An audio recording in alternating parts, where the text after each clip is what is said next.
Hey everybody, hope you're well. A couple comments before we get started. I made a big post or a big announcement on Brightspace with some like the schedule going forward and things like that. So I think we'll probably just get through chapter 8 and that'll be the last chapter. And so we'll have a chapter 8 quiz. um, and then we'll have a final quiz is what I'm calling it instead of a traditional kind of final exam or something. It'll be similar to the chapter quizzes that you've had online on Brightspace, but it will be more of a material from the whole semester. And it will be multiple choice on on Brightspace, just like you've done.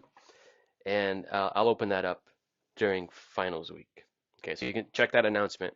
Let me know if you have any questions or anything, if I answered everything that you thought of there. Okay, so so far we talked about mixtures, and then we decided to focus on solutions because they're more interesting to chemistry. Small particles, right? The um, smallest particles make solutions. And then we talked about um, how you make solutions, what it looks like, what a solute and a solvent are, and the solute dissolves into the solvent, which is the major component. And ionic compounds and covalent compounds and covalent molecules are a little bit different in how they dissolve. But now we're going to really start focusing on quantifying solutions. So that means the concentration of solutions. And concentration has something to do with this, right? If you look at these and you say, what's different about them? You would say something probably like they have different concentrations. I don't know if you heard that or not. I'm home and my kids are upstairs. My headset filters out pretty well, but Levi was just yelling.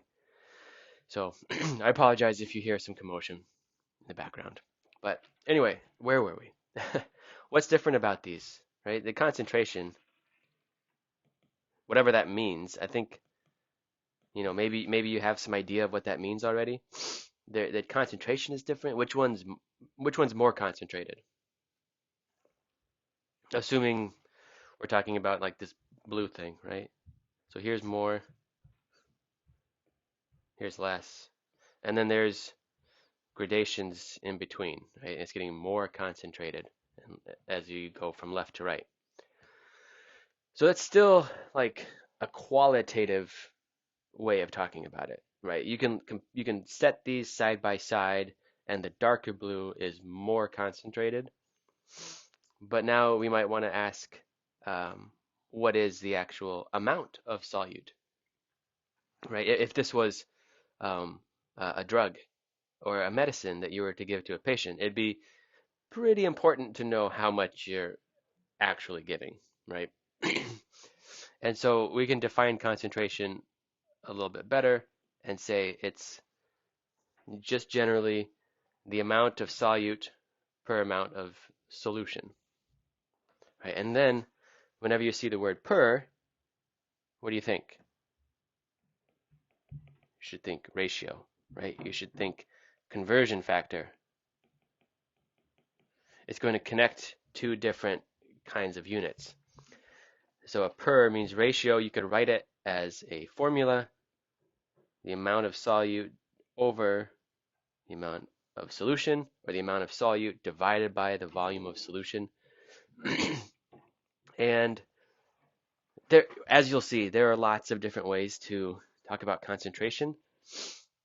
Um, but all the ones we're going to talk about and that you'll encounter mostly, the the denominator or the bottom part is the volume of the solution, right? The total volume of solution, which includes the solute and the solvent.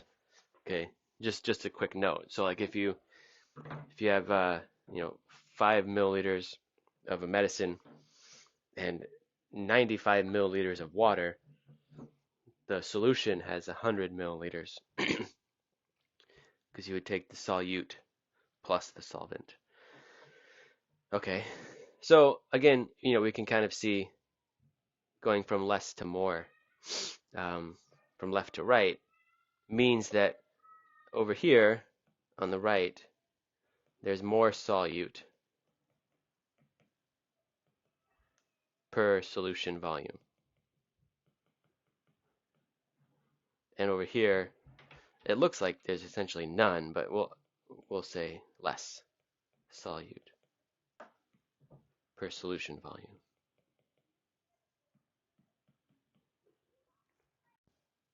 So to give you an example, or some examples of what concentration can look like, I'm going to show you a sample blood test. And I think this is from your textbook, but I've gotten a similar report like this before. You've probably gotten, if you ever had a blood test, you've gotten a report like this somewhere. Or many of you who are already working have probably seen these kinds of things before. And so here, I, I don't know, I think this came from your textbook, so the red circle was already there. But um, you see, it's a test of all sorts of different components in a blood sample. I believe it's a blood sample. Um, and then a number, and then a unit, right? Numbers, we don't own any naked numbers. A measurement always has a number, a value, and a unit. And so that's what we see here. But what I want to focus on are the units, because the units are these units of concentration.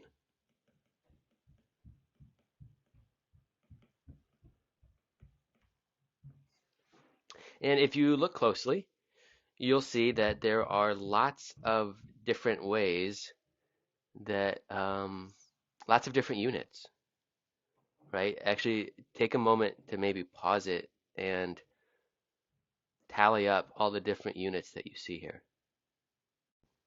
I think there's like 7 or something like that. I I have a report from a blood test that I got a couple years ago, and I looked at it, and it had 17 different units because it just it tested a lot more things. But so we even see that like there's grams, there's millimoles, there's milligrams, micromoles, units, liters, deciliters, all sorts of different ways this can be put together. And it can seem kind of like maybe you start thinking, ah, why?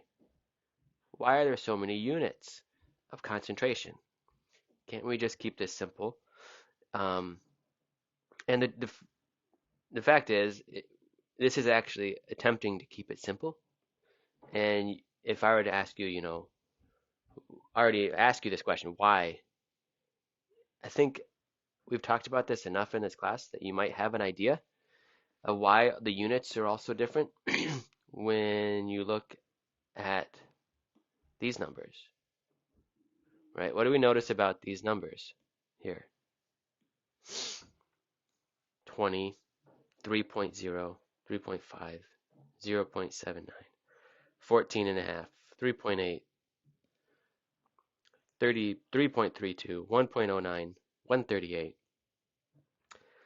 Yeah, those are, and then, 63, 13, 34, 21. Those are nice, nice numbers. And so we can anticipate already, right, that the point of all this is to actually make the numbers better, like to make the numbers make more sense and easier to remember. Because remember, this is a, well, units of concentration span across all of science. But in this context, you know, these numbers might be something that your patient wants to know, or you're going to talk to your patient about, or they're going to go call their family and say, well, my bilirubin levels are 0.79, and that's a nice number that people can remember. Okay, um, but there are lots of different units of concentration, and it can seem almost like there's an unlimited number of ways to write a concentration, and it's kind of true. But remember, the general is some sort of way of talking about amount of solute over some way of talking about amount of solvent. And even though there are unlimited number of ways that you can put this together, there are really just three basic forms that that we're going to talk about, and then we'll break these down into more detail. So the first one is moles per liter, and this is right. Remember what moles are like? The big number, 6.02 times 10 to the 23, the number of particles in a mole. And so this is called molarity. And this is the one we use mostly in chemistry. It's given the unit symbol capital M, but it means moles per liter. The next is percent. Percent mass volume. So it's often given percent M over V, but it's specifically going to be grams over milliliters. And then the third type is just some mass over volume. And so that could be any variables, right? So they get more complex, or there are more options as you go down from 1 to 3 here, but there's three basic forms. And so let's look at these three in detail. So the first is molarity, and it's moles of solute over liters of solution. So we can write that as moles over liters. So if something had a molarity of like 2.0 molar, that means 2.0 moles per liter. Okay. Um, in conversation, in questions, in text, you often see it just written as capital M. But if you're going to be doing a conversion, it's more useful to write out the actual units, moles over liters. So, like let's say you had a one no a, a 1.5 liter solution of two molarity. How many moles do you have? Right. So we have a volume of 1.5 liters. We have a concentration of 2.0 molar. Okay, well, what do you do with these numbers to figure out um, how many moles? It's not so obvious, but if we write molarity as 2.0 moles per liter, then we can see that we can just multiply the numbers, right? Because then liters will cancel out.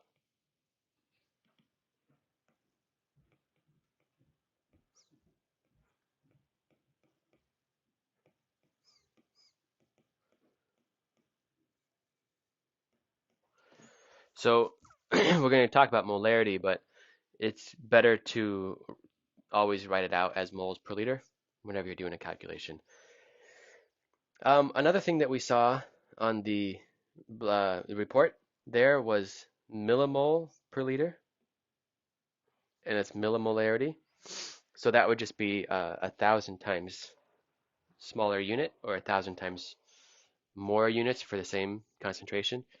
And this is just, again, you'll see metric prefixes apply. Pretty much any time in science you can just apply a metric prefix. What I mean by that is, um, you know, you can write millimoles instead of moles, right? Or kilograms instead of grams. And so we can do that with molarity too. But the thing that you'll see with molarity is it's always liters on the bottom. Okay, so when you say millimolar, that only applies to the solute. Okay, let's stop here, and in the next video we will look at these two ways of talking about concentration.